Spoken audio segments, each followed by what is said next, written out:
सहनाववतु सहनौ भुनक्तु सह वीर्यं करवावहै तेजस्विनावधीतमस्तु मा विद्विषावहै।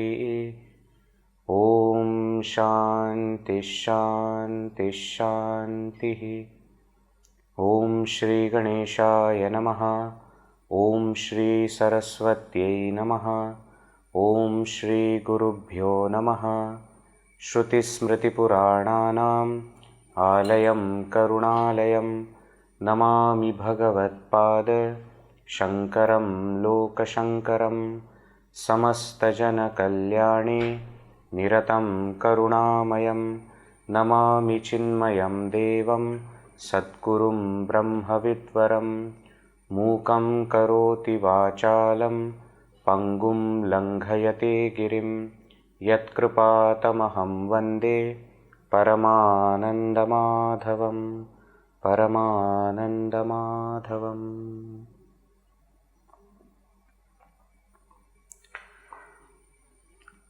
Hari Om. Welcome to this second session of a very interesting topic, Four Gatekeepers to Freedom.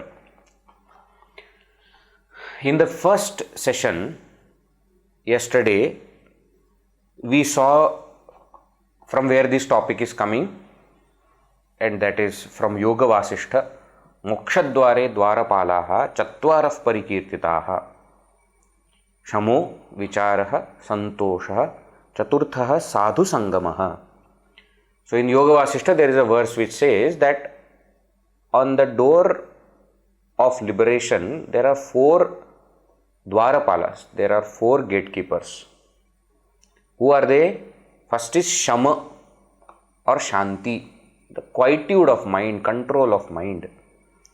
Second is Vichara, Enquiry, thinking. Santosha, contentment. And fourth one, Sadhu Sangamaha, association with noble. So taking the first topic of Shama, last session we saw, first we saw what do we mean by freedom and how wrongly we think licentiousness to mean freedom. Licentiousness means to do whatever you want to do. Don't worry about the rules, don't follow the rules, don't think about any consequences, just doing whatever one wants to do. That is called as licentiousness.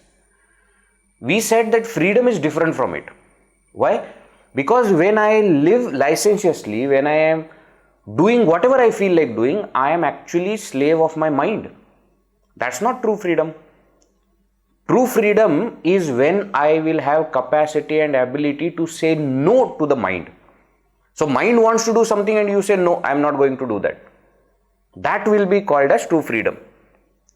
And then we saw that absolute freedom will be when the mind stops telling me to do anything. So mind stops. That is called as moksha, absolute freedom. And therefore we said that this calmness, quietude or control of mind becomes the first gatekeeper, first quality that I must have if I want liberation. Right? And then we understood what is this Shama, from where disturbances come in. Right? We saw Adhidaivika, Adhibhautika, Adhyatmika. We saw out of that Adhidaivika we have no control over, zero control over it. So we don't have to think about it. We can't do anything about it.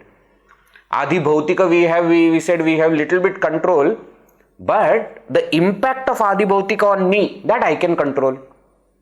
So how can I control that? So either control it at the level of Jnanendriyas, cut it off, don't allow it to enter, or control it at the level of Antarindriyas, that it does not create any disturbance, any ripple, or control it at the level of Karmendriyas, that ripples have been created, anger or sorrow or whatever that emotion is that has come, but I am not allowing it to express, manifest.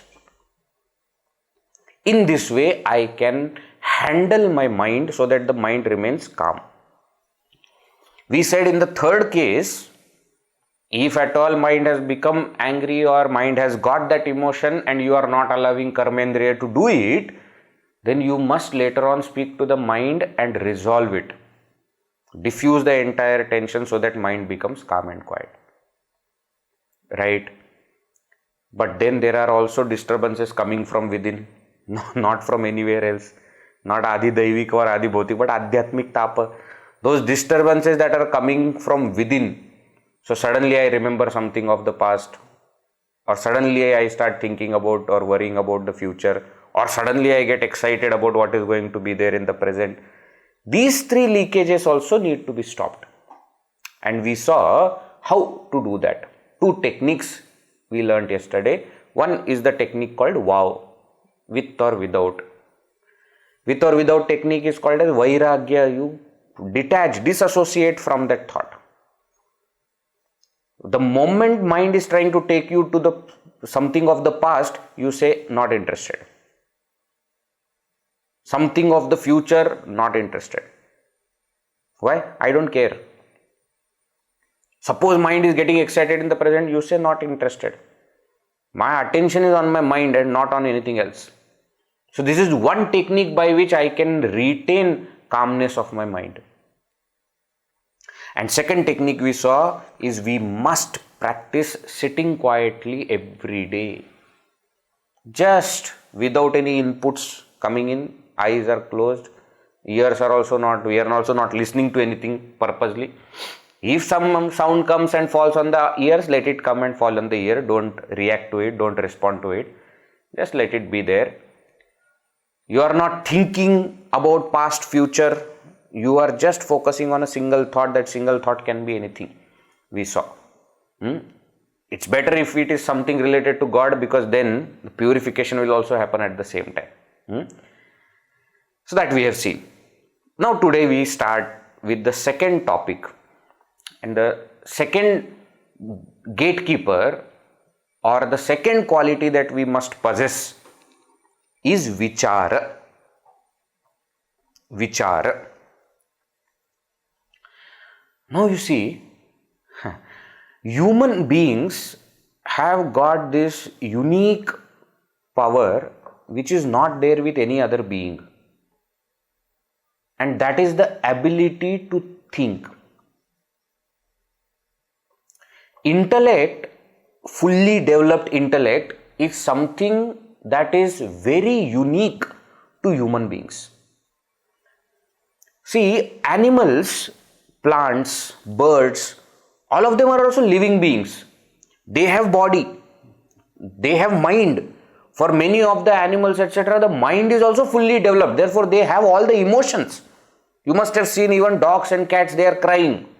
So, mind is developed, but intellect is not fully developed in any other being other than human being.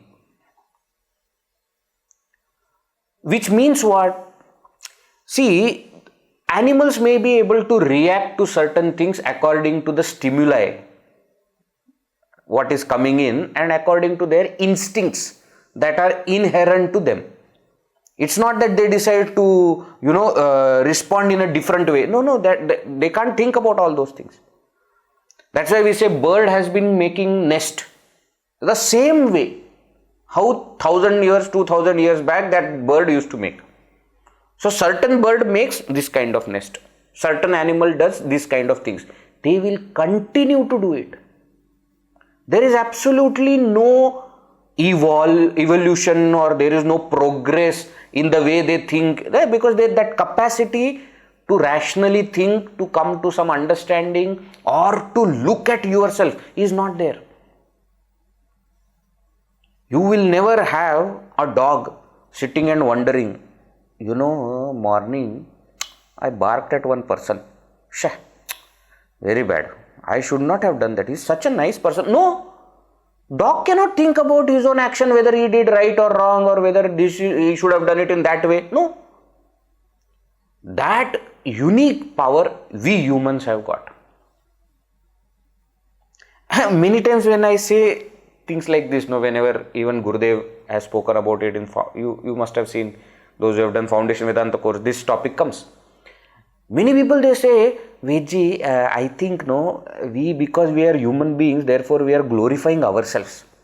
And therefore, see, nowhere we are saying that animals are bad or we are not trying to put them down or anything.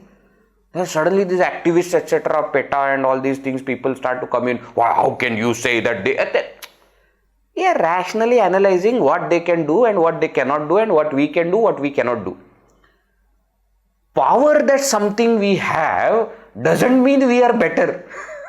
Please understand this. We have power to think. We have power to analyze our own actions. We can have choice in the action. That doesn't make us good. We just are telling that we have more power. Now the same power can be used for our evolution or devolution both.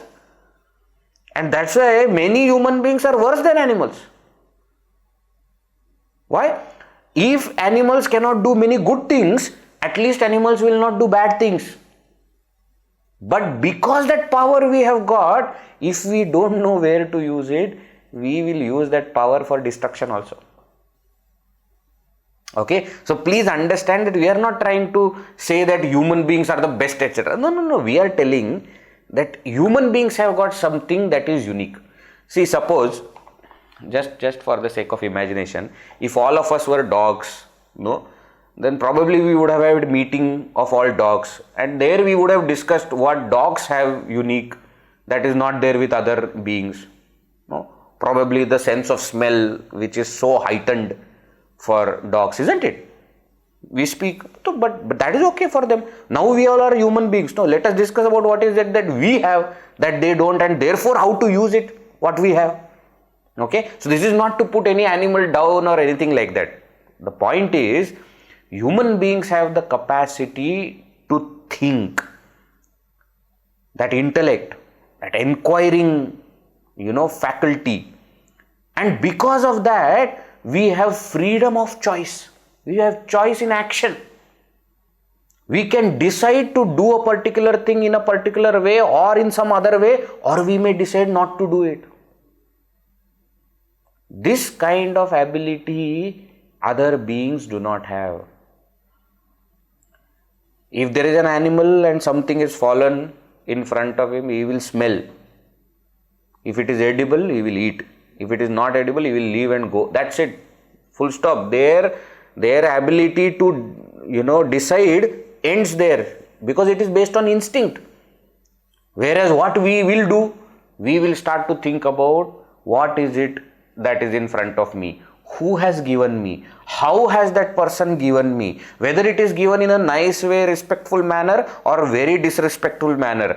If I do not have any capacity to eat more because my stomach is full, can I keep it in fridge? We will build a fridge for it. We will keep it stored so that I can eat it tomorrow and day after tomorrow and day after that also. All this we can do. You understand? This intellect is something that is unique with human beings. There is one very famous dialogue I often tell from Spider-Man movie, that with great power comes great responsibility. Which means what? If we have got some great power, this ability to think, ability of freedom of choice, with that power comes responsibility. What? I must think. Number one. Suppose, this is very interesting in all of us. We are very lazy to think. Actually speaking, you may say that no, Vijay, actually my problem is overthinking. That is okay. That overthinking is thinking about useless things. That we are very good at. But when it comes to actually thinking something and do something, We are very lazy. I'll give you examples. You don't have to believe me immediately. You can believe me after I give examples. Look at the kind of movies that people are appreciating. Just look around. Has that got any sense? Huh? No thinking. No, Vedji, you see, you don't understand about movies. There are certain movies which are meant only for entertainment. So, when you go for such entertainment, what you should do? What you should do is keep your head at home and go there and enjoy. Okay, fine. My problem is I cannot keep my head there. I have to carry this everywhere. And when I sit there, and complete nonsense goes on. And people are liking it. They are still going and buying tickets and doing that. And suppose some director makes a very intelligent film. Nobody understands or nobody goes there. True or not? True or not? First example, did you like? Did you like? Yes. Now second example is something that you all are doing. You will not like. I am telling you before. Warning. All the TV serials that you are watching, absolutely no sense is there in that. Absolutely. You may think, no, Vedji, we don't go for such movies. Every day you are watching that nonsensical TV drama and that is going on and on and on. After 2 years also, anybody dies any moment, anybody is reborn any moment, and reincarnation also happens. Whatever, whoever is available, they decide to put them together and the scene happens. And you watch. Not only you watch, you discuss with your friends. Today, you know what happened? What happened? I tell you, what is there? And you get so much involved. Why? Because it gives you relief from your everyday's thinking. And therefore, people don't like watching something which is going to tweak their intelligence. Why? Because we are lazy people. Lazy not just physically, but even to think. We are very lazy. Another example I'll give. You go to restaurants. Most of you, many of you, when you go there, they will ask, what do you want? You decide. You order. I will eat. Why? There also we don't want to decide. Why? Thinking is required there. We are very happy if somebody else decides it for us and gives it. Now, it is a different matter that when that person decides, you don't like that choice. No, not that. Give something. But then we are giving you freedom. Every day, mother gives us freedom in the morning. What breakfast you want? Make anything. Mother becomes even more angry. What do you mean anything? Tell one thing, no? Nothing like that. You do whatever you feel you do. Okay, I will make poha. No, not poha. Then when I am giving you freedom, then choose. No, we don't want to think. We are lazy people. So, imagine that faculty that is given to us, that intelligence, if we do not use, what will happen? What will happen if we don't use it? Our loss. Isn't it? There is something unique that has come to us and we decide not to use that. Waste. Human life, human birth will become waste. Because you were born with it, but you never used it. And therefore, it is very important that we must use this special faculty of intellect that we all have got. Number one. Number two, we must know where to use it also. What to use it for, that we must know. No, Vedji, I use my intellect a lot. Okay, good. And because of that, I have lot of questions from various fields. Okay, very good. What is your question? Can you give me some example? I can give many examples. Why is 2 called as 2? Why is 2 not called as 3? I am giving you my own example because this is the question that I asked my teachers and my parents when I was in 9th standard. And I thought that I have asked some brilliant question that nobody before me has asked to them because they did not have answer. So I thought that I am at the peak of my intelligence. Not my, but human beings' intelligence only. Why? Because I have asked some amazing question. Why is 2 called as 2? Nonsense question it was. What do you mean why 2 is called as 2? 2 is called as 2 for transaction purpose. You can call it something else also. In each of our regional languages, 2 is called something else. दो बोलते हैं हिंदी में, मराठी में दोन म्हणतात. तो दोन, दो, 2. There is nothing same. So you can call it by any other name. You will start different language. Why 2 is not called as 3? No, you can start calling. Nobody else will understand what you are doing, but you can start calling. There is no problem. So when we decide that we want to use this faculty of intellect, we don't even know where to use it. Isn't it? And therefore most of our time goes on using that faculty for something that has no purpose, that has no value, and that is not going to do anything to me. True or no? Think about it. Where do we use our intellect? This now Indian cricket team has gone to England. Have they made the correct choice? Who are you? No. I am just working in a bank. But why are you discussing then about whether they made correct choice or not? Whether they have said they should have sent somebody? You should see.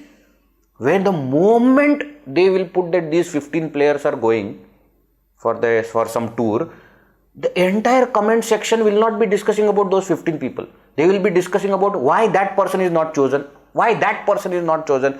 Who are you? Did they ask you for your opinion? Give your expert opinion on cricket where you have never taken bat in your hand? Have they asked you?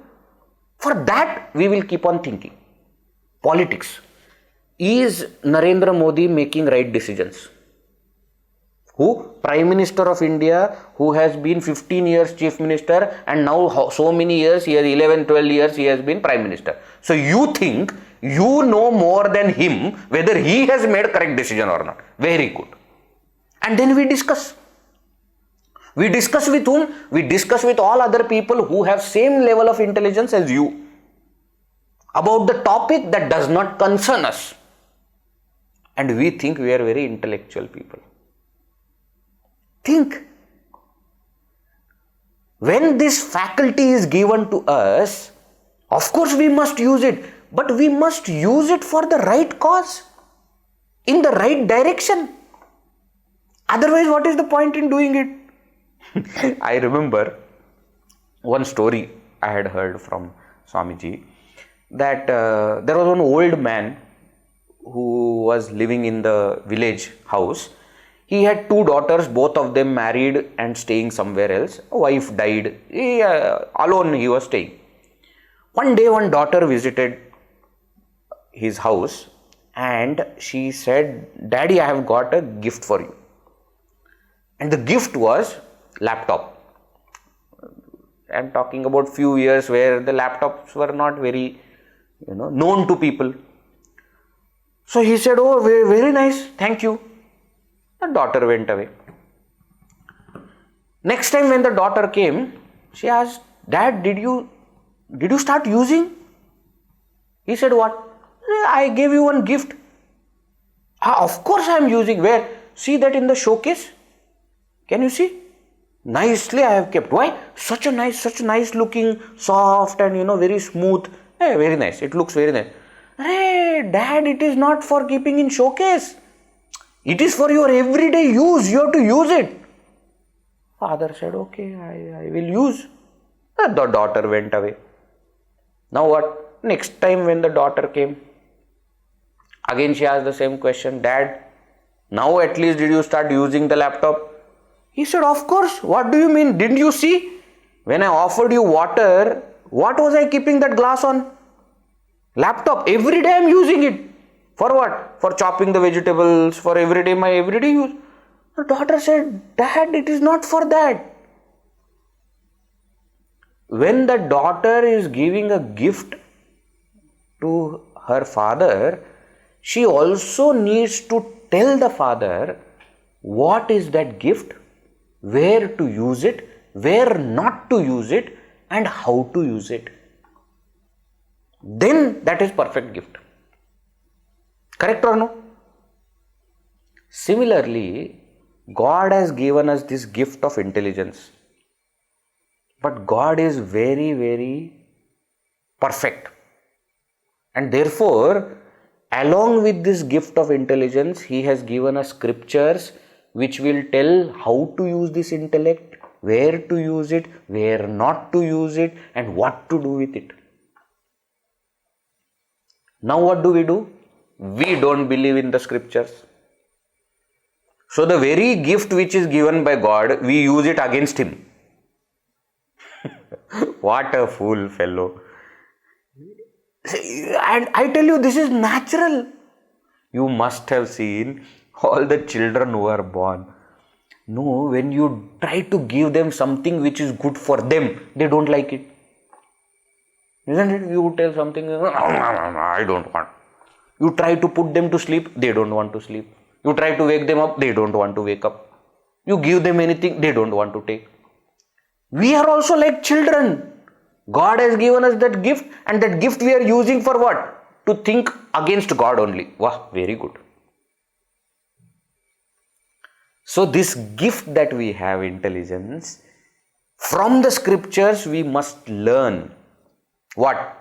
Where am I going to use this? How am I going to use it? And where I should not be using this. You understand? That is what I must think. So let us start now. These three questions let us answer. We will start with where we should use our intelligence and where we should not.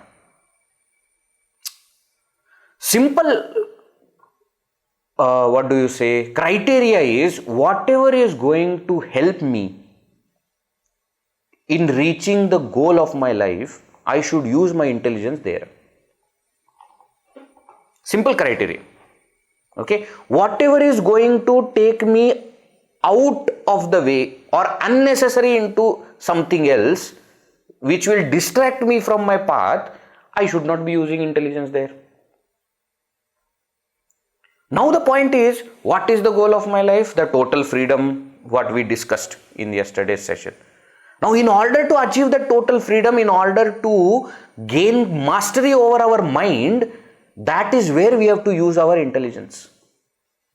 So automatically what happens? I should be very careful whether we are using the intellect for the right purpose in the right subject or whether I am using it in the wrong subject. We have to use intelligence, we have to use intellect, there is no doubt about it. But we should also know where to use it. What are we going to do with it? What to think and what not to think. We must think about that. So there are so many topics. Oh my God, if you just go into any academic field or any school, colleges, and not school but universities, colleges, etc., or so many areas are there where people are thinking about. Now, let them think. I have no problem with them. But we have to ask this question to ourselves. Shall I go in that field? Shall I think about that thing? Very interesting thing you can do is, sometimes when you are bored, just look at the Google. On Google you just search PhD topics. Amazing PhD topics you will get. PhD topics means those people who have done PhD in certain topics. Just read it. I guarantee you 70% of the topics you will not understand. I guarantee you. In any field, you can choose in the field that you know. Even then 70% of the topics we will not understand. What are they talking about? Remaining 30%, in that 10% too, we will not know why. Why are they thinking about it and why are they doing PhD about it? We will have no idea. Now what 20% remains which may be relevant, we will not understand how to do it. So the point is that intelligence that has been given to me, I must not waste it in thinking about the world. I must use that intellect to think about the creator of the world, or what we call as the supreme reality. In that direction, I have to use the intellect. Don't waste it on thinking something about the world. Why is a very interesting question for most of the scientists. Why? In philosophy, why is the worst type of question. Why did God create world? Why? What is your problem? Why are you asking this question? Why did God create? Go and ask God. Unnecessarily wasting my time also asking this question. Each person we can't tell, why did I do this? Do you have any answer? You all studied in college science, arts, commerce, isn't it? You studied some field you must have taken. Why did you take it? Why did you eat particular breakfast that you had today? Why did you wear blue color dress today? And most of the times, why answer will not be there. What do you mean? Why? I saw that this is good, I wore. There is no answer. Why is not a very good question. Don't waste your time in that. Question is, who is the creator? Who is that God that they are talking about as the creator of the world? Why should I know that God? This why is directed towards me. Why should I know? What is the purpose of gaining this knowledge? Is there anything that I must know before I die? Who am I? I keep introducing myself, Brahmachari, Ved, Chaitanya, so and so, this and that. Okay, but actually who am I? Am I this body? Am I this mind? Why have I come here? Why am I born to my parents in a particular place? Why? What is it that I must do before I die? See, these are the questions which will not only make sure that our intelligence is used, but also it will be used in the right direction, because we are going towards truth. The truth that we all must seek. In Bhaja Govindam, Bhagavan Shri Adi Shankaracharya ji mentions this very clearly. Kastvam koham kuta ayatah kame janani kome tatah iti paribhavaya. You please think about these topics. Kahatvam, who are you? Koham, who am I?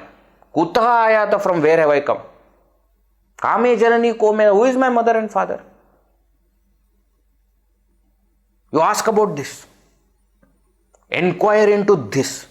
Try to understand the reality of this.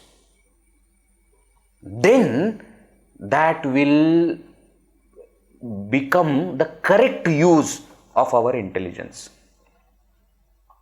In other words, intelligence should be used to go beyond intellect. That's the purpose for which intelligence has been given to us. You understand? That is where we have to use it. When we said that we have the freedom of choice, what we mean is we can decide what our mind should be doing. We can decide what will be the direction of our thoughts. We can decide where to stop the thoughts, when to do that. We can decide.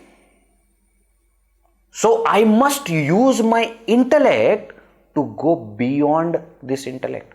I must use my intellect to direct my thoughts, my mind in the direction that I need. That's called mastery.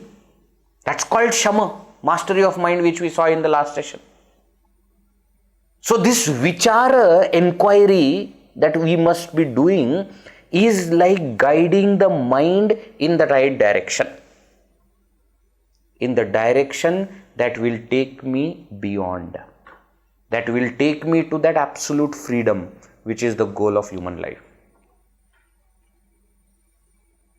That should be the topic of our inquiry.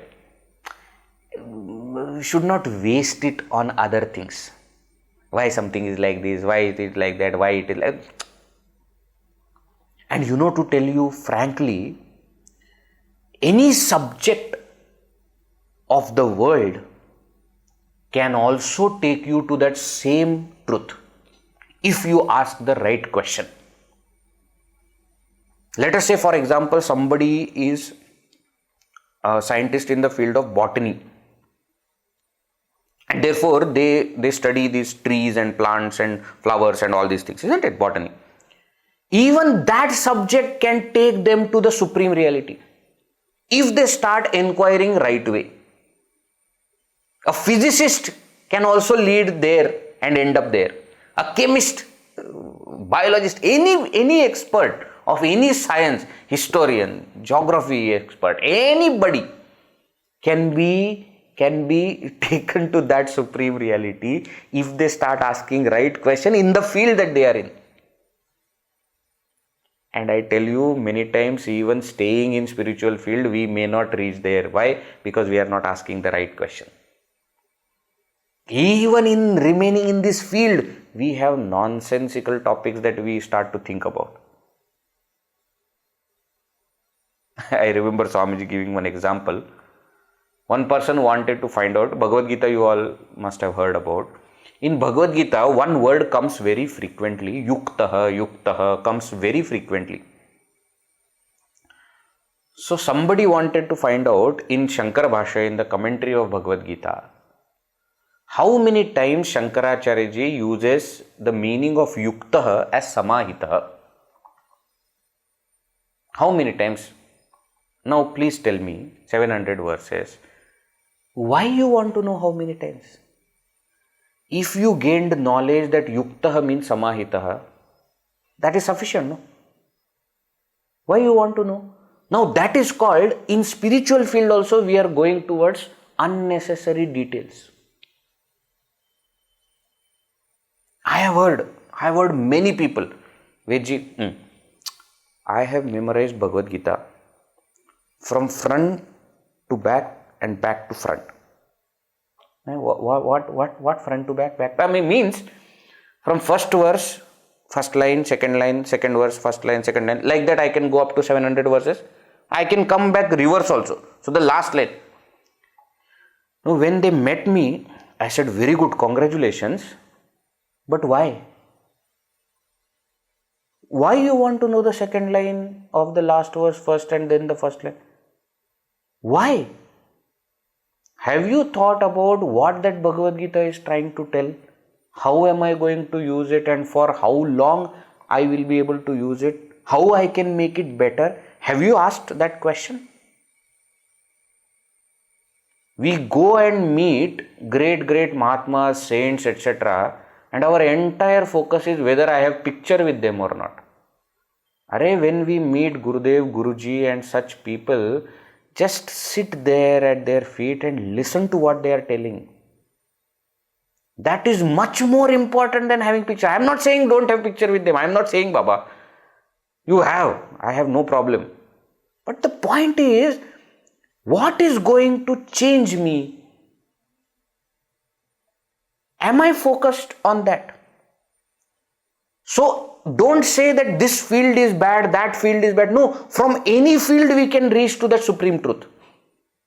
In any field we can do that. And that's why it happens that many scientists, when they go deeper into their science, they land up here only. Whereas many people remaining here may not be able to think correctly in the correct direction. Okay, so please remember this, when we are inquiring, that inquiry should be conducted about the right subject. That right subject is the reality of me, the absolute truth that I must know. Now the question is, how should we conduct that inquiry? How? Okay, what I understood, I must inquire into the truth of the world, the reality of the world, the substratum of the world, the creator. I must think about the reality of me, the real nature that I am. Okay, fine. How? So the process that is given in the Shastras is 3-step process. It's called Shravana, Manana, Nididhyasana. Shravana. First step is you take the content in, the information on which you need to think about. First you must know few things. So first put efforts in listening about the truth, about the creator, about the essential nature of me. First try to listen, absorb. Then second step is you must reflect on those ideas. Manana. Manana means reflection. To do it repeatedly, to chew it actually. Now those ideas have come, now we must chew it so that it gets assimilated into our system. So that is where this inquiry becomes very, very essential. We have listened about it, now we must reflect, independently reflect on it. We must start asking questions here and there to ourselves, not to somebody else. This is now the reflection, the churning is happening within. We have gathered the information and understanding from Shravana. Now we are making it, assimilated in ourselves. So we understand, okay, this is what Bhagavan Shri Krishna says here in Bhagavad Gita. Okay, this is what it means. Okay, but how is this possible? Why is he answering like this? What was Arjuna's question? You start to reflect, independently think about it. That is the second step of inquiry. And once you have got the entire thing clarified, then the third step is Nididhyasana. Allow those ideas and thoughts to become one with you so that they become your life. Alright? So this is what is the path or the way in which inquiry has to be taken up. Shravana, Manana and Nididhyasana. Now as we do this, it should be clear to us what is the purpose for which I am conducting that inquiry. Very clear it should become. Why? If I do not have that purpose clear, then I may use this inquiry to do something else.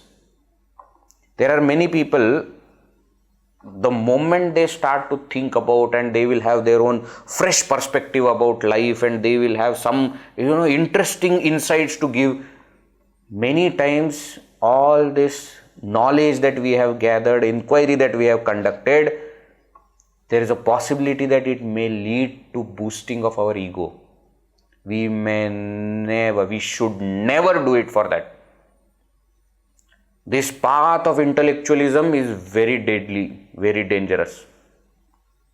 Because we have got the capacity to do Vichara and we are applying that Vichara in the context, in the subject matter of the self or of that Brahman, of that creator. When we are doing this, the result that comes should not be used to boost ego, saying that, I know this.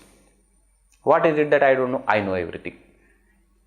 It is said, if knowledge has created ego in you, then it is not real knowledge. Vidya dadati vinayam. Very clear. Knowledge should give us humility. If knowledge or the thinking that you are doing and the result of it is not giving you humility, that means you have not either gained it properly or not used it properly. Any tree which has got lots of fruits bends. Isn't it? Only the tree that has no fruit will stand like this. Don't be a fool. Don't waste that knowledge and the capacity that you have used to boost your ego. Why? Because then that intellect you have used in a very wrong way. Very wrong way. Why?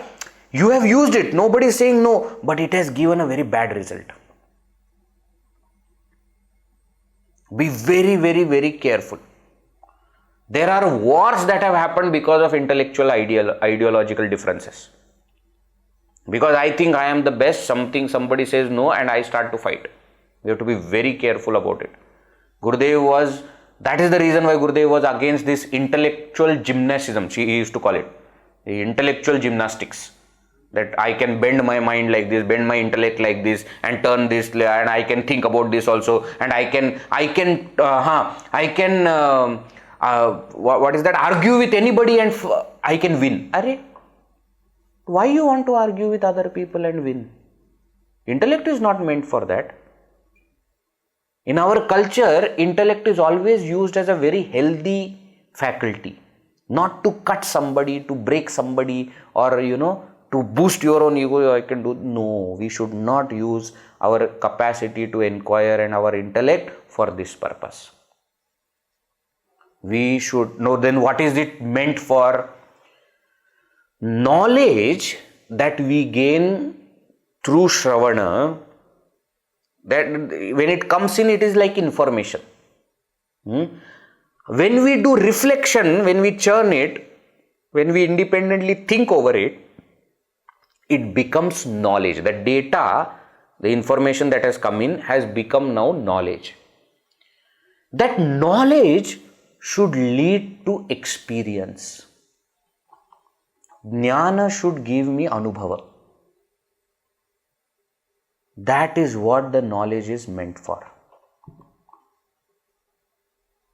There is one very beautiful thing about Varkari Sampradaya, you all must be knowing in Maharashtra, it is very popular. Now they have Wari that is going on a couple of days back, it has started also. They are walking to Pandharpur. When they sing all these abhangas, etc., you should sometimes listen, and it's very, very amazing. In that one place I remember, very beautiful. Jnaneshwar Maharaj's commentary on Bhagavad Gita is called as Jnaneshwari, and it is written in the form of OV. OV is a kind of meter in which the entire text is written. So another great saint says very beautifully, he says, you may study all the thousands of OVs which he has written, but you must experience one.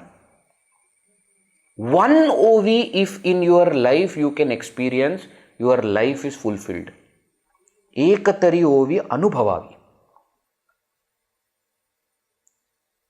Somebody went to Gurudev to get signature on his Holy Gita book. And Gurudev's book only he was giving and saying that, Gurudev, please sign. And while telling this, he said, Gurudev, I have studied this book 18 times. Why? Why have you studied? Because 18 is a very important number. Mahabharata has got 18 parvas, Bhagavad Gita also has got 18 chapters, and 18 Puranas, 18 Upapuranas. 18 is very important number. So I have gone through this book 18 times. So Gurudev smiled. And before signing, he wrote a message for this person. Good that you have gone through the book 18 times. Let Gita go through you once. Signed, Swami Chinmayananda. Jnana should lead to anubhava. I must experience what the scriptures are talking about. If that experience has not happened, then jnana has failed. Then that means either I have not gone to the depth of it, or I have not gone to the correct point of it. So Vichara should lead to experience. Now I will tell you why it may not lead to anubhava also. In scriptures it is said, in Kathopanishad also he mentions, Yamraja is mentioning these points, and he says that the reality can be seen by somebody who has got tikshna and sukshma buddhi. Drishyate tu agreya buddhya. Sukshmaya sukshmadarshibhi, it says. What do you mean by that? Buddhi, intellect, is of three types. One is called as sthula buddhi, gross intellect.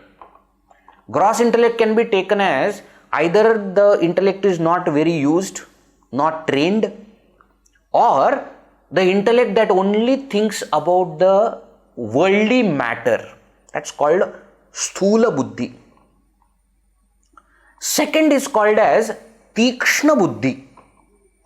Tikshna buddhi means sharp intellect.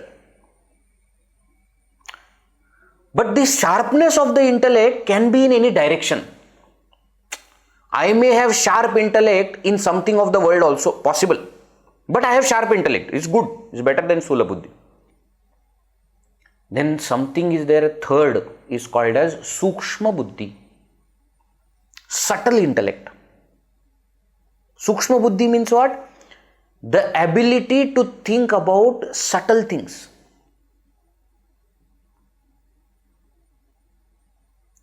Somebody who is very good in analyzing data sciences, let us say for example nowadays, there are some experts in finance department, there will be many, and they think and they analyze, and the analysts are there, and they are called whenever any budget etc. comes out, they are called and they ask, how please tell what is going to impact, how this is right, how that is wrong. They are all Tikshna buddhi. Along with that Tikshna buddhi, they must also have Sukshma buddhi if they want to succeed in this essential point of reaching the supreme reality. So when our buddhi we have to train, we have to make it, we must make it Tikshna and Sukshma both. Not just sharp, but also subtle.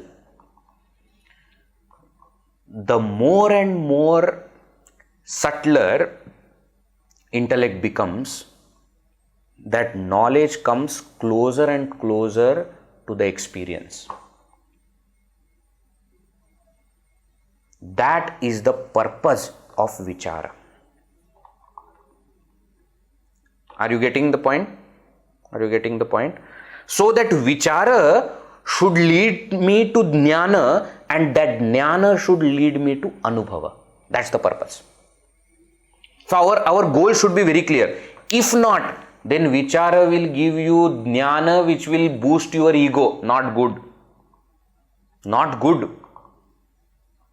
That Vichara should take me to Jnana which will give me Anubhava, which will give me experience.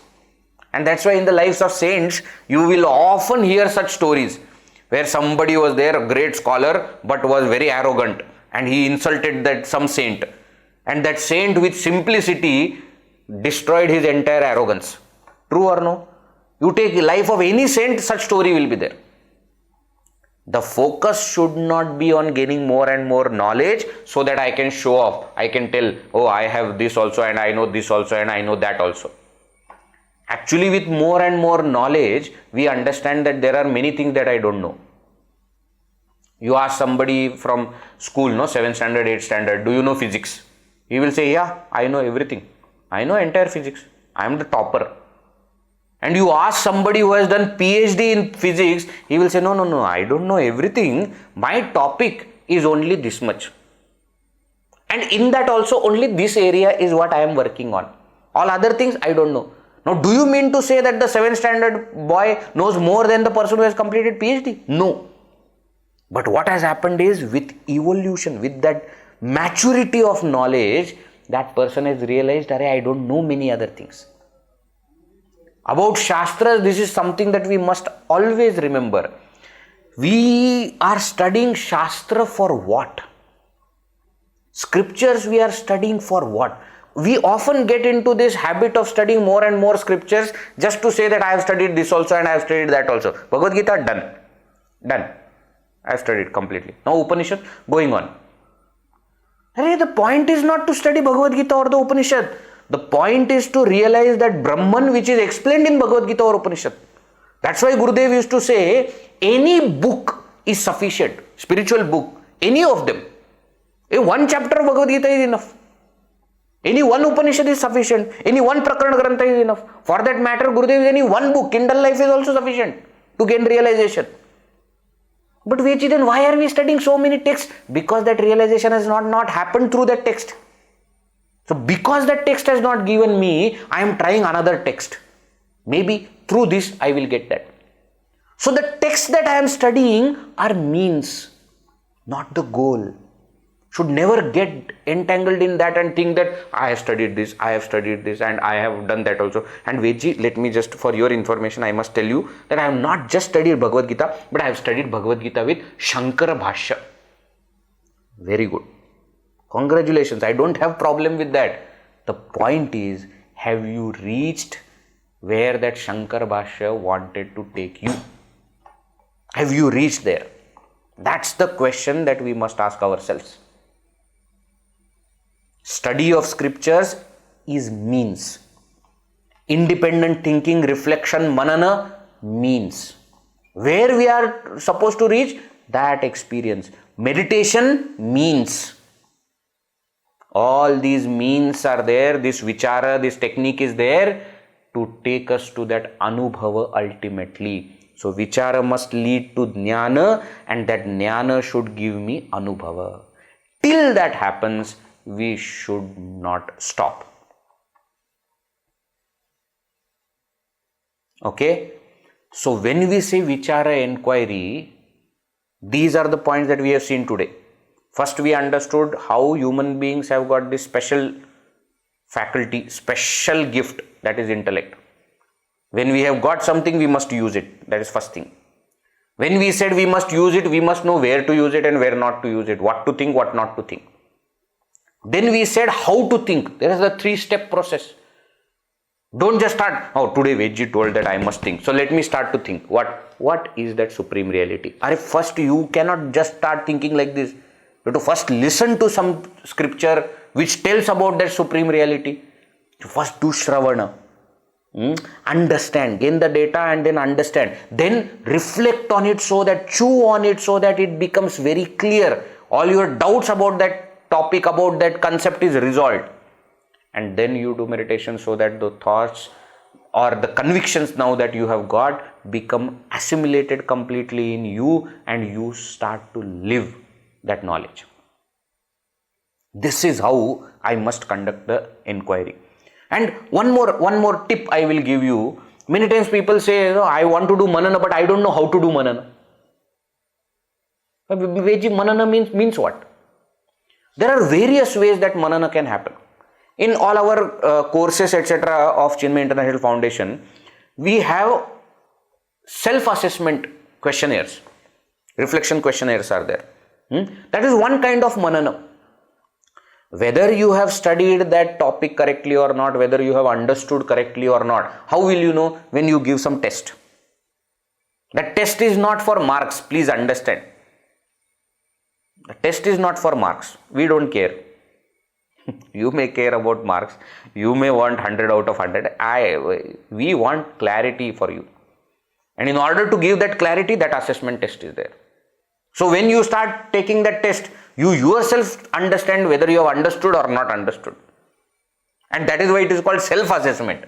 Nobody here has to check. As you take the test, you will know, array, this is point I did not understand. I don't know what this means. So that is one way of reflection. Another way of reflection is to write down in your own words what you have listened, what you have understood. Writing your notes is one very amazing way of manana. And not just what you are writing in the class, okay? Those are my thoughts that you are writing on your paper. No. After that, all the things that you have written, you think about them and write in your own language what you have understood. Rearrange the thoughts if required. I may have said something somewhere, you may have heard something from somewhere. Bring all of it together. Write it down. Another way of reflection. Third way of reflection is speak about it. When I say speak about it, don't immediately start calling lectures. So based on what I have listened today, I am going to give you lecture. So catch your family members, make them sit, and don't bore them. Okay, they are not interested. If they would have been interested, they would have sat with you to listen to this talk. If they have not sat, means they are not interested. Don't catch them and bore them. But you must speak.